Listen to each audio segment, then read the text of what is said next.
Drama baku hantam.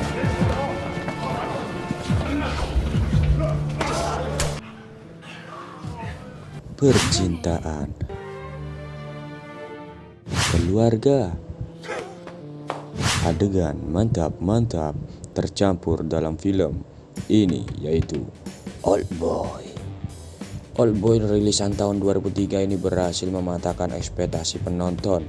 Ending yang tidak bisa ditebak, dan akting Choi Min-sik yang berperan menjadi Oh Dae-soo juga totalitas banget sampai jilat-jilat sepatu. Pokoknya mantap nih film. Kalau aku kasih rating 1-10, aku kasih 9,5. Ya udah, daripada banyak bacot, tonton dah alur filmnya. Ini dia. Pada awal film, si tokoh utama ini yaitu Oh Dae-soo ditangkap Pak polisi dikarenakan memukul orang yang sedang pacaran. Orang pacaran dipukul. Parah banget nih si Dae-soo.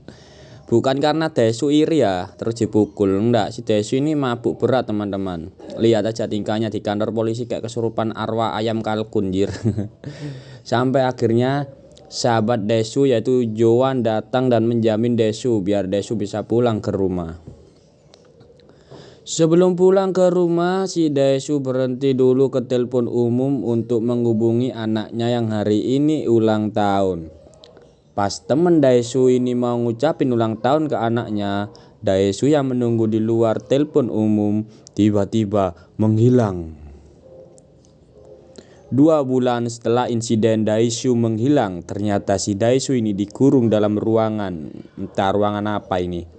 Dae-soo yang meminta alasan mengapa dia dikurung di sini dan berapa lama dia akan tidur di sini.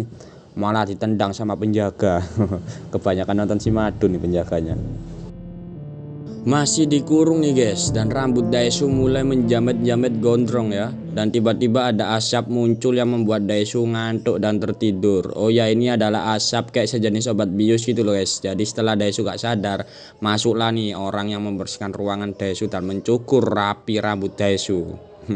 Ini ada apa ini kalau diambil darahnya ya.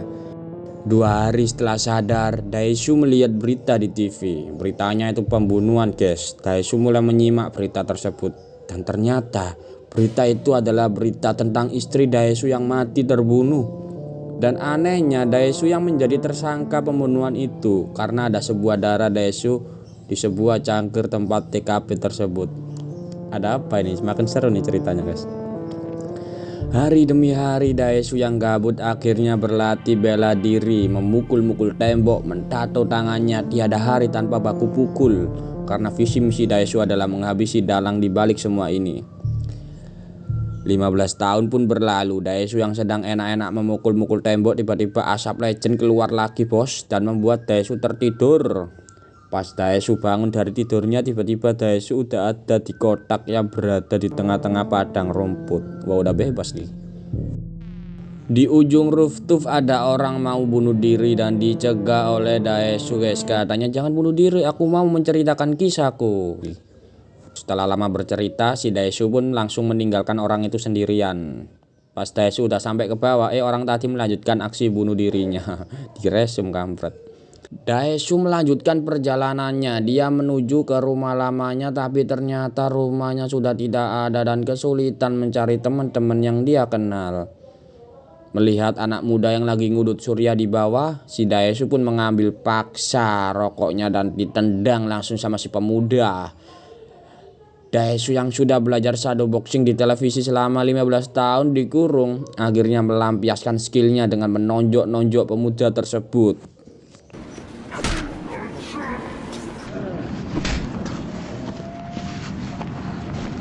Setelah baku hantam, si Dae-soo pergi ke restoran seafood tuh, dan tiba-tiba dia ditelepon sama penculik yang mengurungnya selama 15 tahun.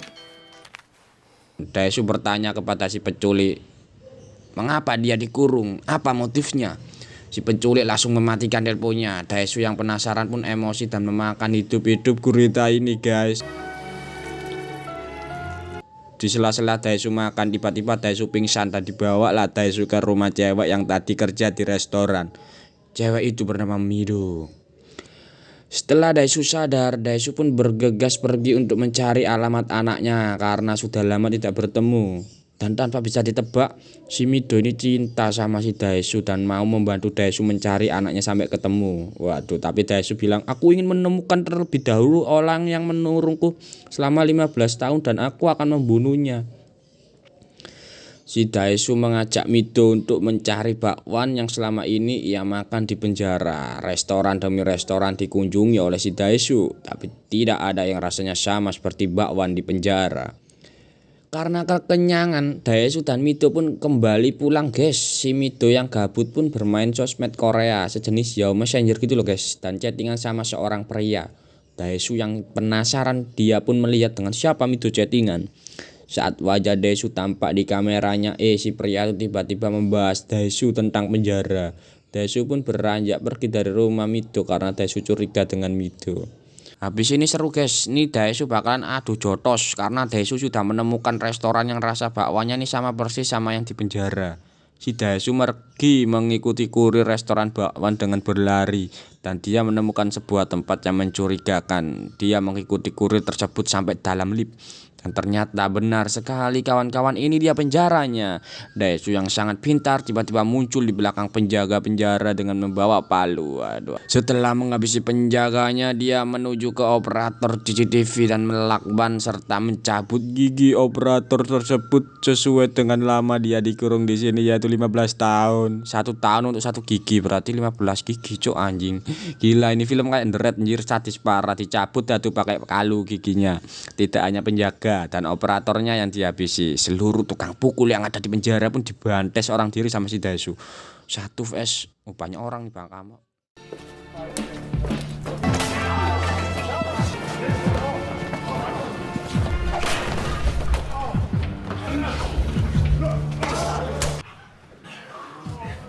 Meskipun menang adu jotos, si Daesu pun mulai lemas guys. Dia berjalan tanpa membersihkan darah-darah yang ada di tubuhnya sampai pada zebra cross. Daesu pingsan dan ditolong oleh pemuda. Kemudian dipesankanlah taksi online untuk dikirim ke apartemen Mido.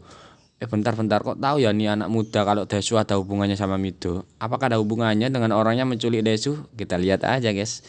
Sesudah sampai di apartemen Mido, si Daesu pun dirawat sama si Mido dengan senang hati sampai tertidur-tidur nih si Mido. Daesu pun sadar dan dia mencoba mendengarkan kaset isi rekaman yang dia ambil di ruang operator CCTV penjara tadi. Daesu masih penasaran dengan orang misterius yang chattingan dengan si Mido dan bergegas menuju ke warnet. Pas sudah ke warnet, ternyata Kang warnetnya ini sahabatnya dulu yang bernama Jowan. Jowan ini yang menjamin saat Daesu ditangkap Pak Pol saat insiden pukul orang pacaran dulu guys. Si Daesu pun bercerita tentang penculikannya kepada Jowan. Sambil bercerita, si Daesu meminta Jowan untuk membukakan chat messenger si Mido dan mencoba mencari tahu orang misterius yang ada di chat Mido. Si Daesu menyuruh Jowan ini melacak identitas Evergreen selaku orang misterius. Dan Daesu pergi ke Mido dan menginterogasinya dengan barbar sampai ditali gitu loh anjir. Di sela-sela interogasi, si Jowan telepon Daesu dan memberitahu bahwa identitas Evergreen sudah ditemukan. Dan saat disebutkan alamat si Evergreen tersebut, Daesu kaget karena alamatnya berseberangan dengan apartemen Mido. Daesu pun berlari menuju apartemen si Evergreen. Pas udah sampai di sana, ternyata Evergreen adalah pemuda yang membantunya saat pingsan di zebra cross tadi. Hahaha. Tanpa banyak bacot, si Daesu pun mau memukul pakai palu.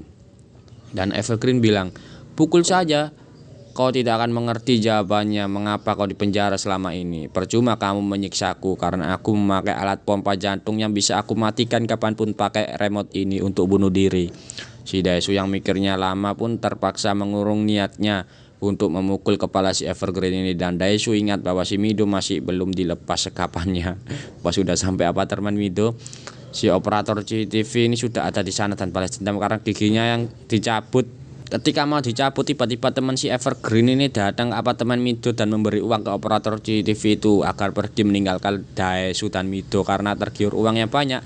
Akhirnya operator CCTV itu pun pergi bersama gerombolannya. Daesu dan Mido pun pergi dari apartemennya dan menyewa mobil untuk pergi jauh dari sana. Daesu memesan hotel dan berniat untuk mantap asilole dengan si Mido. Dan adegan terlarang pun dimulai. Kita cepetin ya guys ya. Saat sudah mantap-mantap, tiba-tiba asap legend muncul kembali dan membuat Daesu dan Mido gak sadar guys. Evergreen muncul dan memberi kado.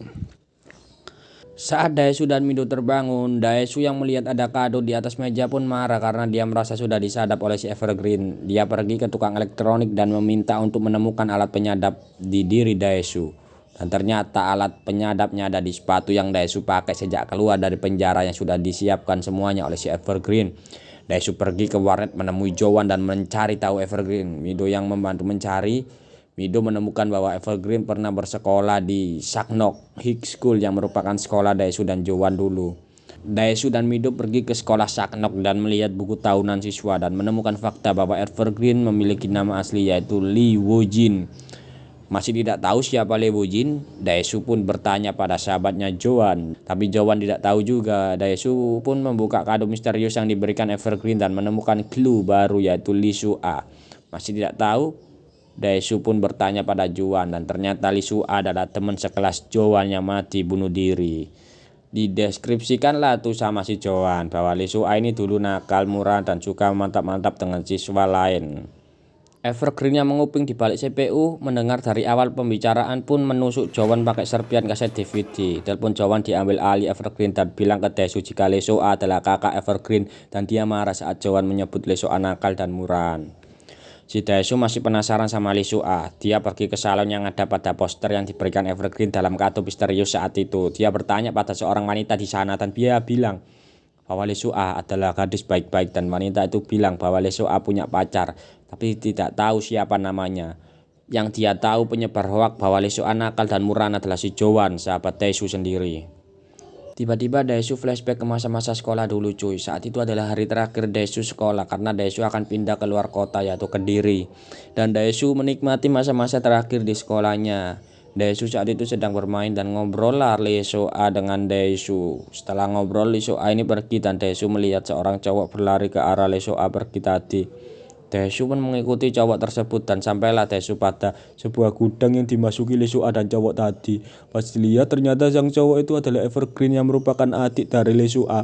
Si Evergreen akan bercocok tanam dengan kakaknya sendiri. Meskipun kakaknya nolak sih, tapi akhirnya ya dibuka tuh bajunya waktu. Daesu yang mengintip akhirnya pun ketahuan. Sorenya, Daesu bilang ke Jowan bahwa tadi dia melihat Lee Soo-ah mesum dengan Evergreen dan mewanti-wanti Jowan untuk tidak bilang ke siapa-siapa, apalagi teman-teman sekelasnya. Lah, kok besoknya beritanya nyebar ke satu sekolah dan malah ditambahi bahwa Lee Soo-ah hamil. Gila, cepet banget emang gosip kalau nyebar. Daesu pun tahu mengapa dia dikurung selama 15 tahun. Si Daesu pun pergi mencari Evergreen dimanapun dia berada. Dia tertuju pada clue yang diberikan dan mengarah ke gedung tinggi dengan lantai rahasia. Saat naik ke lift, Daesu kesulitan memasukkan password menuju ke lantai rahasia tersebut. Berulang-ulang kali password salah sampai pada akhirnya ada dua orang yang masuk lift dan memasukkan password dengan benar. Dan ternyata dua orang itu adalah Evergreen dan temannya. Dibawalah Daesu ke atas untuk berbincang-bincang. Daesu yang malang pun harus tahu fakta bahwa selama ini dia dan Mido itu dihipnotis. Daesu sengaja dipenjara 15 tahun dan dilepas karena sudah disugesti oleh penghipnotis handal yang disewa Evergreen. Daesu disugesti bahwa setelah keluar dari penjara dia akan menuju ke restoran tempat Mido bekerja. Saat Daesu menerima telepon, Daesu akan bertanya, "Siapa kamu?" Waktu itu otak Mido juga diprogram. Saat mendengar Daesu ngomong siapa kamu, Mido akan memegang tangannya Daesu. Dan si Daesu akan langsung pingsan saat dipegang tangannya oleh Mido. Gila, ini yang hipnotis jago banget dah. Evergreen pun bilang jangan tanya mengapa kamu dikurung, tapi tanyalah mengapa kamu dibebaskan setelah 15 tahun. Dengan wajah psikopatnya, si Evergreen memberi sebuah kotak lagi yang isinya sangat membagongkan. Pas kotak tersebut dibuka Daesu, ternyata selama ini Mido adalah anak dari Daesu.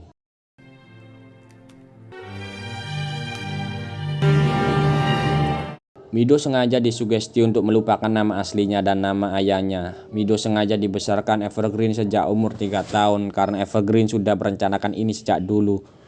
Istri Daesu atau ibu Mido juga dibunuh oleh Evergreen. Sungguh psikopat nih Paman Green. Saat Daesu mau dibunuh sama Paman Rambut Putih, si Evergreen ini menembak kepala si Paman Rambut Putih ini karena nggak mau Daesu mati duluan. Si Evergreen bilang kalau sekarang Mido ada sama operator CCTV dan di sana ada kado berisi album foto yang sama yang memberitahu bahwa Mido adalah anak Daeshu.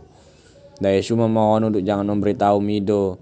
Daeshu sampai rela menjadi anjing jika Evergreen menyuruh operator CCTV itu untuk tidak membuka albumnya. Bahkan Daeshu rela memotong lidahnya sendiri karena gara-gara lidah ini semua masalah terjadi. Daeshu nyesel telah memberitahu Joan dan meminta maaf berkali-kali. Evergreen pun berkata pada operator CCTV itu untuk tidak membukanya dan sengaja menjatuhkan alat yang katanya untuk mematikan pompa jantung si Evergreen dan pergi meninggalkan Daeshu. Daeshu pun mengambil alat itu dan menekan agar Evergreen mati langsung di tempat. Ternyata alat itu adalah remote untuk menyalakan rekaman suara Daeshu dan Mido saat mantap-mantap di hotel. Waduh, ini parah banget sih anjing.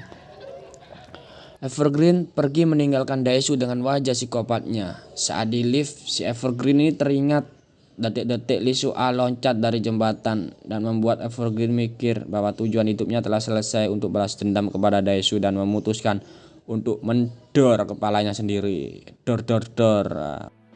창가로 걸어가는 당신의 발소리가 실리를 울립니다. 로진아, 기억해줘야 돼.